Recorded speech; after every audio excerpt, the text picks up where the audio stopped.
وہ نشاط آشار رومی کے میں گاتا تھا جہاں، سیر کرنے کو صبا کے ساتھ آتا تھا جہاں، ایک پرندہ ایک دن شاخوں میں گاتا تھا کہیں، یہ بہاریں ایک کوڑی کے برابر بھی نہیں، نرگس شہلا و لالا کا وہ حسن تابناک، بادہ نو روزی گریباں ان کے کر دیتی ہے چاک، وادی و کوثر میں کھلتے ہیں ہر شام و سحر، نستراں کے پھول نور ماہ سے پاکیزہ تر، موسم گل کے گزرتے ہی رہے ہیں کارواں، پر شہاب الدین کوئی دوسرا آیا کہاں،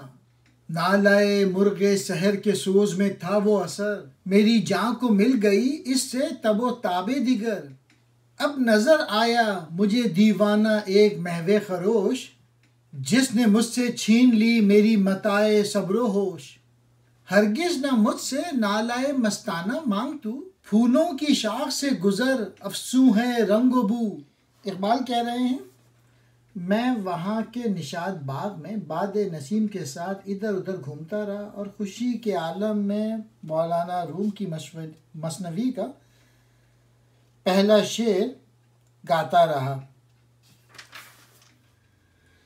وہاں شاخوں پر بیٹھا ایک پرندہ کہہ رہا تھا کہ اس بہار کی قیمت تو ایک کوڑی کے برابر نہیں، گویا باغ سے باہر جا کر دیکھو کشمیر کی اور ہی بہار نظر آئے گی۔ وہ الگ بات ہے کہ اہل کشمیر کی حالت اذیت ناک ہے، لالے کے پھول اگے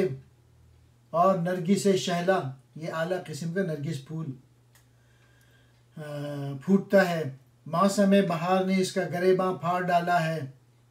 مطلب یہ کہ موسم بہار کی ہوا سے لالا اور نرگس شہلا اور کئی پھول کھل اٹھے،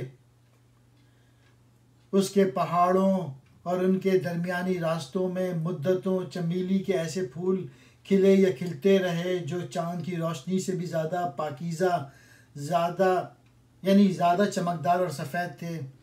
اس وادی کشمیر میں مدتوں گلاب کے پھول کھلتے اور مرجھاتے رہے، لیکن ہماری سرزمین کشمیر نے کوئی اور شہاب الدین نہ جنا۔